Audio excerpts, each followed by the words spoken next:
네, 뉴스 속 경제 이슈를 심층 분석하고 최신 고용 동향을 살피는 고용 브리핑 365 시간입니다. 오늘은 배삼진 기자와 함께하겠습니다. 안녕하세요. 네, 안녕하십니까. 네, 자 오늘은 어떤 이슈인가요? 네, 내년도 예산이 558조 원으로 당초 정부안보다 더 많아진 역대 최대 수준으로 확정이 됐습니다. 네. 이 코로나 확산으로 타격을 받은 일자리와 내수를 되살리는 것은 물론 이 방역과 주택 정책까지 전방위로 돈 쓸 곳이 많기 때문에 전격적으로 예산안 시일 내에 합의가 이루어졌습니다. 어디에 쓰일지는 코로나19 위기 돌파와 일자리 중심으로 이슈픽에서 짚어보겠습니다. 네. 558조 원, 이 정부의 당초 올해 예산보다도 더 늘어난 상황인데 이 규모는 어떻게 책정이 된 건가요? 네, 이번 국회 심의 과정에서 정부가 제출한 것보다 한 5조 3천억 원 정도가 감액이 되고 대신 7조 5천억 원 정도가 증액 반영됐습니다. 결과적으로 558조 원으로 금년 예산 대비 8.9% 늘어나고 정부 제출안보다 2조 2천억 원 정도가 늘어난 겁니다. 3차 확산에 따른 피해 계층에 대한 지원 대책비를 이번에 3조로 추가 반영했고요. 또 백신 접종비 9천억 원 정도도 반영되면서 재정 규모를 2조 2천억 원 정도 추가적으로 늘려서 확정하게 됐습니다. 네, 이 코로나 상황이 경제에 미치는 타격이 굉장히 크잖아요. 그런 만큼 좀 관련 예산이 가장 눈에 띄는데요. 가장 먼저 보면 이 당초보다 코로나19 백신 확보에 예산이 좀 많이 들어갔어요. 네, 이 코로나19 백신 확보에는 9천억 원이 반영이 됐고 기존 예산 3,561억 원을 더해서 1조 3천억 원 정도 가까이 쓰일 것으로 보입니다. 4,400만 명의 국민이 맞을 수 있는 백신 예산인데요. 이 정부는 그동안 임상시험 3상에 들어간 코로나19 백신 가운데 5개 제품을 대상으로 구매 계약 협상을 해왔는데요. 이 코로나19 백신을 어떻게 접종할 것인지에 대해서는 홍남기 부총리는 이 접종 우선순위자로 의료진과 만성질환자, 취약계층을 꼽았습니다. 이 상세한 우선순위는 질병관리청을 중심으로 면밀히 검토한 이후 발표할 것으로 보입니다. 네, 아마 많은 분들이 가장 관심을 가지는 부분이 이 3차 재난지원금이 과연 얼마나 많은 사람들한테 또 누구한테 지급이 될 것인가 이 부분일 것 같은데요. 네네네. 보면 1, 2차 때보다는 좀 상대적으로 적게 편성이 됐다면서요? 네, 국회에서 내년 예산을 이제 심사하는 과정에서 3조 원의 재원을 확보했는데요. 이 정부는 여기에 이 플러스 알파로 재원을 보태서 집행한다는 입장입니다. 다만 현재로서는 3차 확산 피해 규모를 알 수 없는 데다 규모와 시기, 지급 방법 등이 아직 결정되지 않았습니다. 다만 홍남기 부총리는 내년 1월까지 구체적으로 검토해서 2월 설 연휴 전까지는 지급되는 것을 목표로 준비할 것이라고 밝혔습니다. 지급 대상에 대해선 3차 확산에 따라 직접적으로 피해를 보는 계층과 업종에 대해 맞춤형으로 지원되므로 지난번 사례가 상당히 참조되지 않을까 싶은데요. 네. 이 결정은 좀 더 지켜봐야 될 것 같습니다. 네. 이 코로나 사태로 내수가 어려워진 데는 저희가 뭐 항상 얘기하는 것처럼 일자리 문제도 있습니다. 최근 통계를 보면 20, 30대 청년층의 일자리가 계속해서 줄고 있더라고요. 네, 그 일자리 고용 문제가 가장 중요한 사안이겠죠. 네. 특히 청년층과 중년층에 대한 일자리 문제가 심각한 상황입니다. 그래서 이 정부는 코로나발 이 고용 충격에 대비해서 3천억 원을 증액했습니다. 노동부에 따르면 예산은 이 전 국민 고용 안전망 구축에 상당 부분 투입되는데요.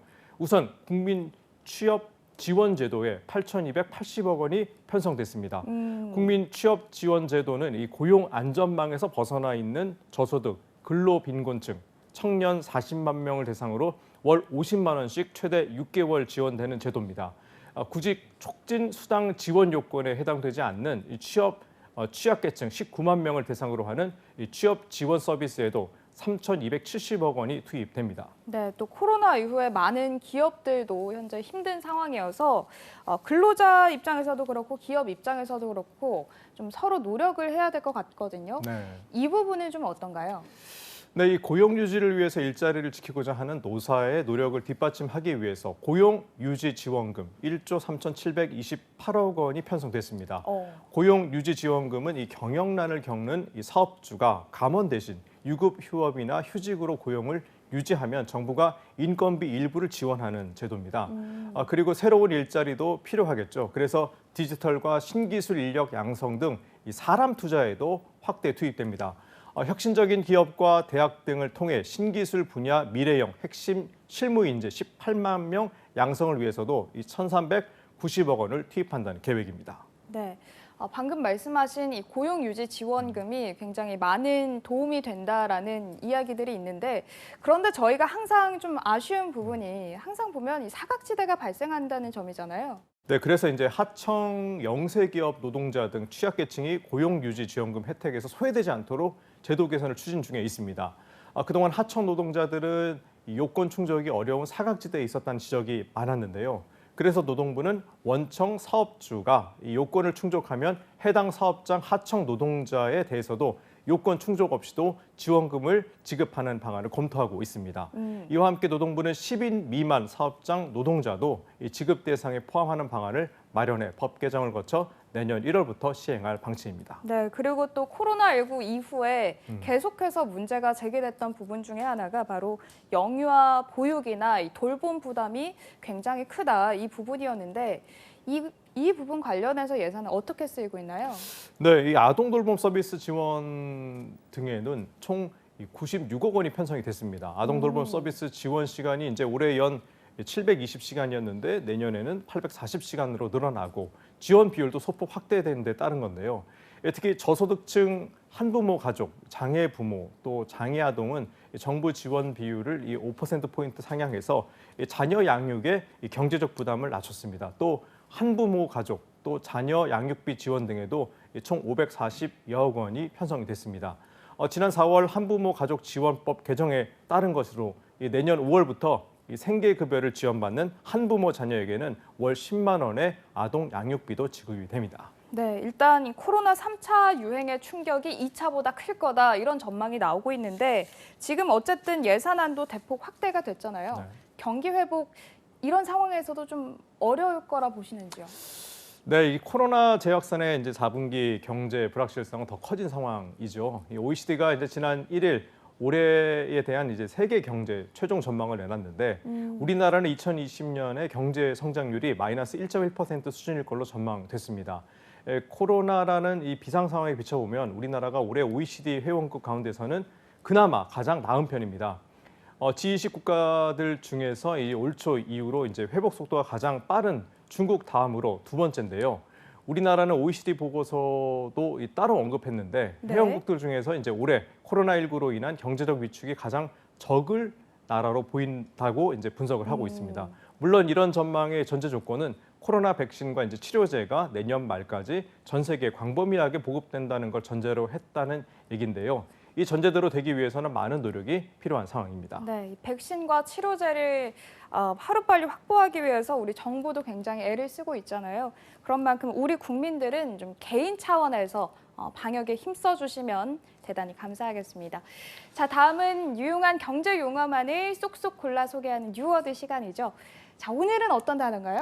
네, 랜선 송년회를 뽑아봤습니다. 송년회요. 송년회. 네. 네, 한참 송년회 이제 약속 많아질 때인데 네. 이 코로나19 재확산으로 이제 화상 회의 도구를 활용하면서 이른바 이제 비대면 송년회가 새로운 대안으로 인기가 있습니다.